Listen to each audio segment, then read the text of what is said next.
And welcome back, everybody, from that very long break. We are here in Losers Finals. We have Board Base taking on Elegant Emus, and I believe this is a. Oh no, it's not a rematch. I'm tripping. Is it a rematch? I can't remember. Let me have a look. It is the No, I don't think it is. Board Base is from Group Stage 1. Sorry, and Elegant Emus Group Stage 2. Oh, yes. Okay. Oh, it is a rematch. It is a rematch from the winners semi-final where it went 2-1. Ooh, okay. And I assume that Elegant Emus won. We saw them in winners final, so they get to fight here in a best of 5 situation, and we'll see who comes out on top here. We have starting on a Crableg, a Rainmaker. Not expecting much change from the side of Elegant Emus, but let me see what Board Base pulls out here, as the weapon that they usually play might not be the best here. Yeah, we Board Base, they've filled up all 5 slots that they could bring out with their weapons here. Like, hey players, you can put in 5 weapons you can play. It's like, yeah, we will fill that, and then Pursue, I've got a feeling they like a particular class of weapons. I don't know about you. Yeah, they kind of do, but they made it this far and played this well with the weapons that they have at their disposal, considering that they brought Elegant Emus all the way to game 3 back in the winter semis. They looking for a redemption here, and maybe Stone can pull out that Nautilus there, and maybe it's a little bit more range. Captain Astro might pull out maybe the bow if they want the more range, but they might go with that Tri-Slash and the Vow instead. But it's going to be very hard for them, especially considering what Elegant Emus runs themselves, being like access to Zuka and whatnot. Access to more than what they got 3 players who have the shot Zuka in their back pocket, and it's like, and I'm sure, looking at Cornflower's weapons, I'm sure they've got a pocket Zuka as well there, like that. You have shot, essentially. We could honestly see a quad shot Zuka come out of it. It'd be very unlikely, but it could happen. Yeah, indeed. It's unlikely, but you very much can see it happening. And wouldn't it be a bad idea here, considering how this map is built? They're like a triple shot, automatic win. But we see a Nautilus with a 52 in a shot, and as that come out here, still a good comp. And we do see a little bit of range added to the side with a weapon that I think is not that good, but a very interesting choice to see. I believe those are the crap. How do you say those dualies names? The Dowser Julies. Dowser, right? Dowser, whatever. They're the same thing. Dowser dualies, and the reason why you don't see them, and that's why. Well, a wipeout to start off the game is certainly going to allow Elegant Emus to very easily clear on through that first checkpoint and maybe get a few extra more points to their characters. Throwing up that suction bomb, hoping to get a few extra splats, but Nub just pushing that Rainmaker even further, getting it all the way down to 26, and with 2 players down on both sides. Maybe they'll be able to get it a little bit further. Yes, they are going to get a few more points on the board, all the way down to 21. But Pursue going and pursuing, making sure there's no members left alive on the snipe over there, just clearing them all away. And they're going to maybe try and let that Rainmaker reset, but you need to pop that shield on first. Yeah, indeed. And just like all the other Rainmaker maps in this tournament, no lead is safe here on a Crableg. This can easily turn around, but by the looks of things, Elegant Emus here is playing a very fantastic game, not letting anybody sneak on through or get close anywhere to mid with that paint control and the use of the specials and their kill power. Cooler coming out there as well is going to help them sustain a little bit more control. Cornflower unfortunately going down, but that is okay, that she will be coming back very quick with that Cooler. And the 52 is doing a lot of work, but getting pressure back and speak by that Crab Tank and that V bucket that is moving up and taking a lot of space will probably end up going down and all as they do. But they are going to rush the right side and hopefully get to that checkpoint. But I think no, they would not stop them at all and break the check, and now they have a big chance to get some points on the board. Possibly, but with only Captain Astro on the Tri-Slosher left alive, that certainly is going to be the end of that push there, as they're trying to hope to get a few extra picks there, just dancing along the great spot with people eyeing them off. But maybe they'll be able to get 2 splats instead of getting taken out themselves as well as get that tactical on ready to get on popped on out. Nub, one of the only players left alive, they get taken out by a combination of the Gal and the Killer Whale now as Stone pulls out the Tri-Strikes, looking to give that bit of extra coverage there as they look at pushing that Rainmaker even further. Nub on the Gal. Oh, the shot is the only one left. Oh, the triple of the Zuka! The Zuka triple! Oh no, I was like, oh, they're about to pull lead, but the Zuka comes out and just snuffs all hope. And Cornflower, if they get that pick, is going to find another one on the Dowsers before trading in that back. And oh, that was their chance, D-Jam. But Zuka doing what Zuka does best, crushing dreams, ruining lives, and just making the game a pain to play. Oh, indeed. It is, you know, we see these moments where Zuka, like you see, why people say, why does Zuka have such a quick startup? Like for moments like that when you get the triple and just deliver it on out. Stone opting now to back on out, get that tactical buff to them as well. They had the Tri-Strikes at the ready, throw them on out, which is going to give a bit of dismission and going to take on Derp Knight, pinch over that, and Pursuit going to trade over with Nub. Yeah, indeed. Cactus on the flank once again. They'll be able to stop the Rainmaker. Cactus doing a lot of work there when they get that Zuka triple as well, but Pursuit able to stop that happening as well. And I do got to comment on how well board base is doing, considering they're doing a lot of pressure, getting a lot of opportunities to win, but unfortunately they're just keep getting snuffed out, flanked, and just having an unfortunate situation. Going 3 down here, basically a delayed wide whoop. Yeah, another delayed wide basically. And I think Elegant Emus is opting to leave the Rainmaker top left instead of going for another push. Interesting strategy here. Yeah, well, they just want to have it reset. They want to take space themselves instead of have someone guard it. Definitely a good decision for them, just giving them that space there.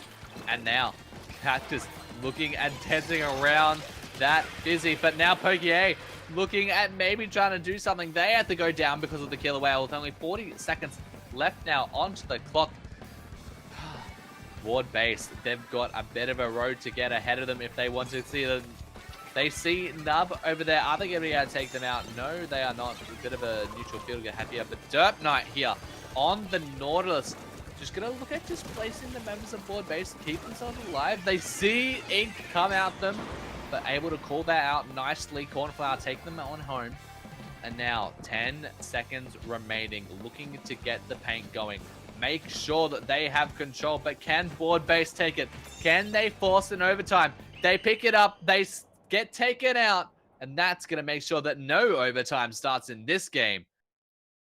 Man, Zuka, man. That one Zuka shot. And it's funny because the bucket was able to kill them just barely missed before that Zuka shot came out. That Zuka just got a... Not only did it kill the Rainmaker, which stopped their push, but it killed 3 people, which ultimately just shut down the push. And that's the last thing you want. Like, if one person just died off, the Rainmaker just died, then it's like, okay, you still have a chance. But when 3 people die, in that situation, oh, I know it hurts. Yeah, you really felt that in that moment there. You get to see a replay of that there. That is, oh, that was so clean. That was so incredibly clean. Indeed it was, and it saved them the game, and it makes them go up 1-0, and it's best of 5, and now they're sitting pretty now. Now the confidence has to be there, feeling good, being up 1-0. If you head over to these next few maps, we got Umami Ruin Splat Zones. I know one that I think a lot of people don't mind, or people hate, people don't mind. A little bit of a neutral map. Personally, it's one of my, not my favorites, but I like it. It's cool. It's alright. So I know, right? Why do I like Umami Zones? Because I have an Octobrush on my team, so it's great. It's great for us. You know? It's very much, I think this map really puts the test to how well you can coordinate with your team. Indeed. Because you really have to commit to whatever decision that you make. Like, you can't, like, you either go left, you either go right, you either take center, but you cannot really do any of it half-assed. Like, you need to take it, you need to take control, and just if you commit well enough, that will almost guarantee you a zone cap. Indeed. That is indeed true. It's also about taking fights at the same time, like you said, about committing. They got to commit to a lot of options. It's about also knowing when it's time for that push-up, you want to push their spawn. When it's time to hold it back and just hold space. It's about all that timing as well. It also depends on how good your team is and how good you are coordinated as well to do all that. But we are jumping right into it as we see the comps come out here soon, DJ. Indeed, here we are. Unabi Ruins Splat Zones. Not gonna go with the double shot over in the corner of the Elegant Emus, and in board base they are gonna bring back the Dowser Julies, but they are gonna bring on in the machine. In fact, the Dowser Julies is gonna be the longest range that they have in their arsenal. Indeed, interesting, especially when we're hard to fight against a Gnaw. I also got to mention how they put out double Zuka with the Machine Neo and that V-Shot as well. So, going to fight Zuka with Zuka, I guess. We'll see how it works for them there. But two end up going down for the side of board base. So, we're going to see control swing over right to the side of Elegant Emus. As they do hold a lot of space with that Nautilus. That shot is going to get taken down, losing to Zuka. There goes the Dowser Duties as well. We're going to see a lot of points going to be put on the board for the side of Elegant Emus. Yes, and you know, with the game already under the belt, that's definitely looking good for them. As Cactus looks at charging up that Tri-Trigger with only 2 players left alive on their side, they're gonna want to back on up, keep their special alive, maybe take out a few members to make sure they don't cap the zone, but that is not going to happen as board base sends one zone into neutral, then takes the other, giving a 39-point penalty. Yeah, and the huge penalty right there. They're going to look for that push-up a little bit. Able to take out that Nautilus, also a huge pick as well. They're going to get some points on the board here, depending on the ground. But no one's near that special a little bit. Cat is just going to go ahead and run it in and get a pick there. Able to chip the machine on the left. Is going to look at it and start over to the right. Is able to find that as well. Cat is popping off on that shot. Able to get, I believe, a triple there. And without even popping any specials, DJ, they just reforce Cap on the zone. Indeed, it's very, very strong push coming out from them there. Captain Astro over on the sniper with the Fizzy Bomb spam, trying to just really push out the members of Elegant Emus. Board base now, they're looking at getting a moment. They're looking at trying to push on through, using the Killer Whale to as much of its advantage as possible with 2 players only pushing. I don't know how much use they're going to get out of it, as Pokier looks at pushing on the zone as well. It just looks like they're going in one by one and staggering. They're not going in as a group right now. Now they're finally getting some footing in, able to take out 3 people with help of Tri-Zukas, the lore there, and able to force the Rican Brazil and apply a penalty of 48. And look at the slowly push up there. Look at the Dowser doing using that range to their advantage. Mind you, Dowser has more range than the Squeezer for some reason. I don't know why they thought that was a good idea. But we see the Zuka come out again and take down 2. These Zuka shots are just brutal. Brutal and cruel. As they go and take it out, and the zone gets on into neutral territory now. But can the Elegant Emus cap it? They send a beer bomb straight onto the middle of the plat, and Dirt Knight, using the Nautilus, is going to push away that member. Gonna send away Captain Astro. Gonna send away the Dowser Julies as well, and that is gonna allow them to take over control. Maybe look at furthering their lead. Yeah, we see them, the shot drops on the right side. Not what they want us to do there. I see Douglas coming out here, but not going to get any value because the teams are dead. 3 down, just a Dallas left alive. And this is the opportunity I was talking about before the game. This is the chance for them to push their spawn if they really want to, but I think that Elegant Emus is taking the slow approach. Actually, I'm lying. They do push up into their spawn, and then these Zukas are coming out, and they're not going to get any value because nobody's playing off the trend. The Charlie is going to try to push in, but it's not going to be enough. And I think Elegant Emus has his game locked up, DJ. Indeed, they take it on home. They had such a strong lockout on that game. You know, losing control a few times, but just managing to take it back from their opponents, making sure that, hey, this is our zone, this is our area. We control this. And the fist bump at the end as well to just solidify that. And with that, like, it's what I talked about, like the coordination there and also just the specials being used at the right timing. It just seems like they have better use at the right timing compared to the side of board base. It kind of looks like they just kind of went in one by one at some point, and also happened at the end there. By that point where they all just started dying to Dirt Knight there on the Nautilus, it's impossible. It's almost impossible to come back unless you get a few lucky picks there. But Elegant Emus played their cards right, didn't feed, didn't push forward, didn't overextend anything, and that's why they were able to win that game. And they're up 2-0 going into MakoMart Clan Blitz. Yeah, it's like I really like this map mode personally because there is so much you can do and it's so fast paced because of how close the clan baskets are to the center of the map, and it just makes it so interesting to watch. It is definitely one of the better clan based maps that we have. Like, so I'm gonna make this clear to you, DJ. The map is good. The map is fine. Clan based Mako is fine. I personally just don't like playing on it because I sometimes it just feels really hard to like come back in. It just feels like a team can just KO, you know, just like that. Like it really just feels that way, and that's the truth. Because if you're not careful, the game can just end. Because clan spawns on here, because how small it is, are very, very favorable for the pushing team. But that being said, if you are able to shut down a defense, especially get a wipe on said defense, if the other team overextends, it's very easy to make that counter push down to 0. But that's one of the reasons why I personally don't like playing on it. But I know it's a good map, and so a lot of strategies come out here. That is one thing for sure that I will say. Absolutely, and I'm very curious to see if maybe we see a bit of a change in how it's played, given that, you know, it's so much shorter than all the other maps we've seen them play during this set, and I'm hoping to maybe we'll get to see something a little bit different. No, pretty similar coming out from there, but is that a Dreadringer and Dapples? Oh my goodness! Oh, yeah, you're talking about different. You're talking about different, and different is provided. The entire team switched weapons on each side of board base, maybe thinking, okay, it's time to change some things up. Let's see this works out here. And the SC is working out very well so far, getting 2 down immediately. Everyone's pushing that right second. They're going to have to move back. And all they got to do now is get a power claim into that basket, and they can start getting their points in and getting that push going as well. We see Pursuiter sitting on that ledge as well, drawing attention. It's probably the final pick with this. They get shut down by the machine. And as Zuko will come out there, he's going to look to shut down another one as well. We see Poke here on that finding some picks there in that corner. The machine is stuck there. It's going to often move back, and this is their chance to get some points in.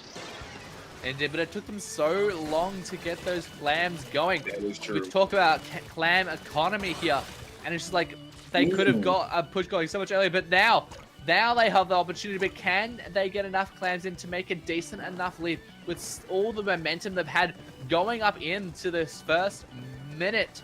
Trying to get a few more clams, but Captain Astro there trying to get more, gets another 3. Can they get the 4th one in? No, they cannot.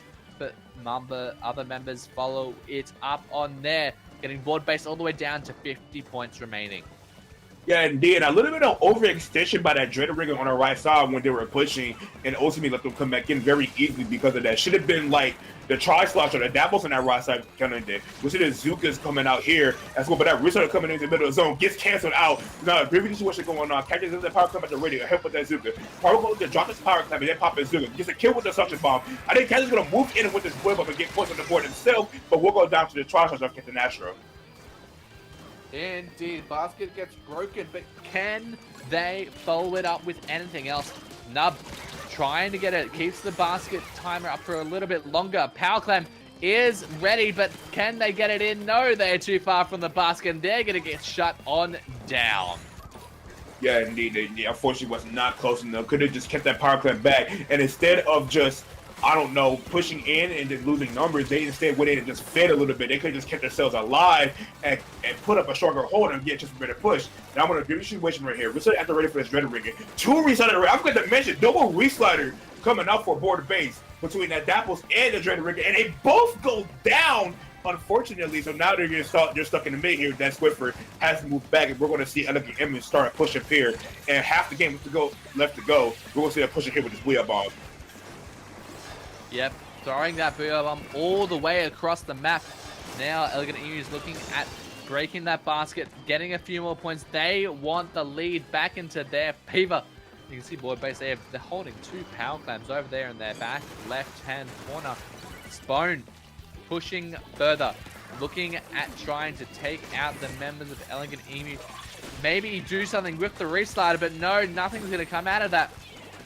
As they are just trying to jump, mate.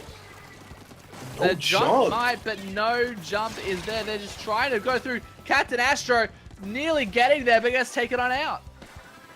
that was a prime opportunity for a jump there. They had those 3 power clams, and I think if they coordinated that better, they could have got it because of that reslider from the Dread Ring, and they could have just ultimately blew this game wide open for more points. That Zoo coming out, going to get 2, and it's just a Squiffle on that stack. It is getting pressured back by the machine. It's probably going to go down there as well. But the Squiffer getting a nasty shot, able to clutch, and they get another pick. What a clutch defense that is, but they doesn't stop them from getting the lead back. But I tell you this though, DJ, if that Swiffer didn't get those picks, they would be over. Oh, absolutely. Just being able to keep themselves alive, take out their opponents is just what they needed to do right there. Stone now has the restarter. Nothing's going to come out of that, but they're going to be able to get that power clam on in, get 2 of them in, set it to 0 points difference. And Pursue over on the other side is going to be able to get 1 clam on in before, they jump on out. But that is going to be enough for them to take home the lead. That was a very good play as well. I was talking about with the jump, and they could have did that earlier too. But that was a very smart jump out there by Pursue and the Dabbles. We see this especially coming out here, coming to Zuka shots, coming to roster by Kaggers. This is fine anything at all, but Mako Show is in their favor. They're looking to push up and down on the left side. They're going to score it in, but the machine does go down. But they're going to pull lead back very easily here. But because they're back at snowball, but they do find picks here. Can Kaggers find a pick here on the Dread Ring? And yes, he is. And they're going to find on the right side. He's whip on the left side, top side. And only 2 more clubs to end this game. They're able to find that pick, and they're going to go ahead and end the game. One more club in that basket, and they end it. Elegant Emus able to get a 3-0 sweep this time around in the rematch, and they are heading to grand finals. Just getting every single bit of those clams in, just making use of all of the movement, all of the economy, and just making sure that, yes, we will take this from you. We want the spot in the grand finals. And man, what a amazing set that was. Well played by Elegant Emus. Never losing their cool no matter what happened during those games. Able to stay in control of themselves and formulate another push enough to go ahead and push it and take the lead back here on this very snowballing map, and they use that snowball to their advantage. Able to get those clams in at those moments right there was very crucial for their victory here, and I think that's what set the pace for them to win.